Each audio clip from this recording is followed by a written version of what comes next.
Greetings, traveler. Skyblivion is packed with details most people haven't noticed in the footage so far, and I'm here to point them out. Stay till the end and enjoy watching.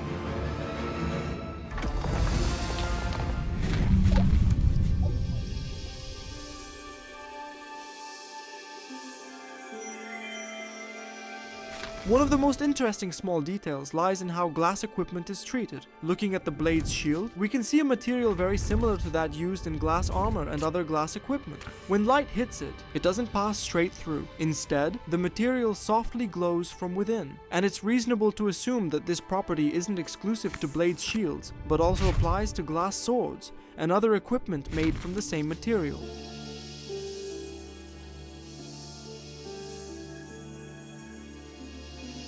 Dungeons in Oblivion didn't annoy people because of bosses or traps, but because of how they ended. You'd reach the final room and then realize you had to run all the way back through the entire dungeon. Skyrim moved away from that long ago, and it's important that Skyblivion doesn't ignore that lesson. Dungeons are designed so that after the final point, you can return quickly, instead of wasting several more minutes just trying to leave, because after runs like that, jumping into the next dungeon doesn't always feel very tempting.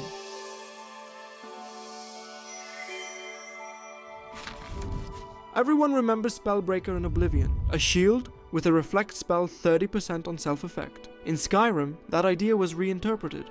While blocking, Spellbreaker created a ward that absorbed up to 50 points of spell damage, surrounded by a distinct magical aura. It looked good, but mechanically, it was a very different concept. In Skyblivion, Spellbreaker receives a new, separate interpretation. While blocking, the shield reflects incoming spells back at the attacker, rather than absorbing them. On top of that, shield bashing releases the spell forward in the direction you're facing, turning defense into an active offensive action. Visually, this change is reinforced immediately. The familiar ward is replaced with a purple Daedric aura. The shield itself visually combines elements from both its Oblivion and Skyrim designs into a single cohesive form. If you enjoy this video and the kind of content I make, I'd appreciate your support through a subscription. More than 90% of people watching these videos usually pass by without subscribing, and I'd really love to have you here for the next ones. Thank you.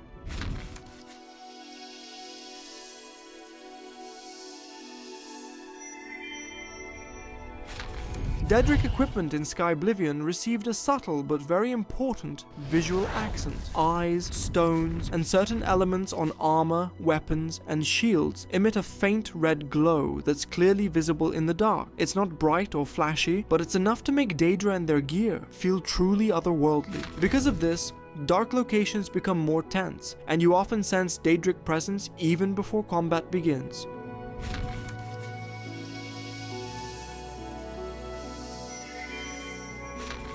Peryite's plane in Skyblivion feels completely different from before. It has a truly unique look and atmosphere, and this goes far beyond cosmetic changes. The location immediately feels like a hostile, dangerous environment. One of the key elements of that danger is the toxic water. If you step into it, your character starts taking poison damage over time, slowly draining health.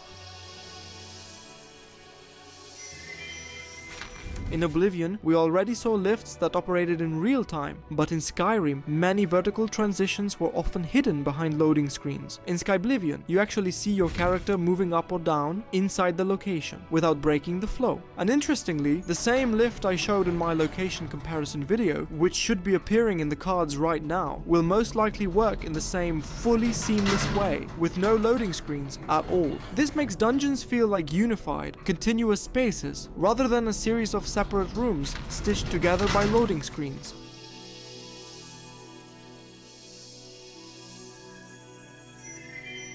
Another easy to miss detail that has a significant impact on immersion. You no longer see generic, one-size-fits-all skeletons that are reused across every race. In Skyblivion, Khajiit and Argonians finally have their own skeletons, with skeletal structures that logically differ from human ones. It's a small change, but it makes the world feel far more consistent and attentive to its own lore. That's it for today. Thank you for watching. Support the channel with a like, a subscription, and your thoughts in the comments. See you in the next videos.